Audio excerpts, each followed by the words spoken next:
Le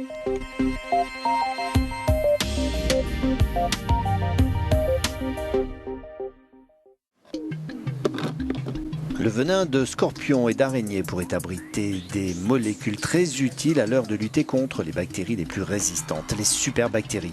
Si les antibiotiques ont permis de faire considérablement reculer la mortalité associée aux maladies infectieuses au cours du XXe siècle, leur utilisation massive et répétée a conduit à l'apparition de bactéries résistantes à ces médicaments.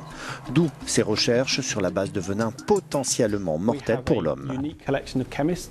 Nous avons chez nous de nombreux pharmaciens qui récoltent du venin, un venin dont ne disposent pas les sociétés pharmaceutiques. Nous sommes donc capables de leur montrer qu'on dispose de certains composants chimiques très utiles et qu'elles pourraient utiliser à des fins thérapeutiques, en commençant ainsi une nouvelle ère.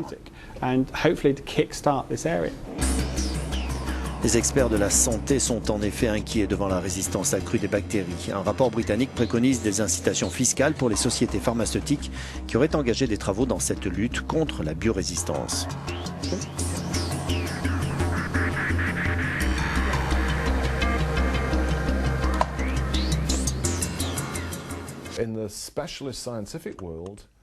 Le monde scientifique dispose d'un important volume d'informations sur la résistance antimicrobienne. Le problème c'était, il est moindre maintenant mais il est toujours là, c'était donc que très peu de personnes étaient informées. Et pour que tous les décideurs, qui font partie de ceux qui finalement ne savent pas beaucoup de choses sur ce sujet, il fallait faire quelque chose pour traduire le tout dans des données économiques et financières. Au-delà de la résistance naturelle de certaines bactéries, un usage trop important d'antibiotiques chez les hommes, mais aussi chez les animaux, a encouragé une résistance acquise qui pourrait causer la mort de 10 millions de personnes chaque année.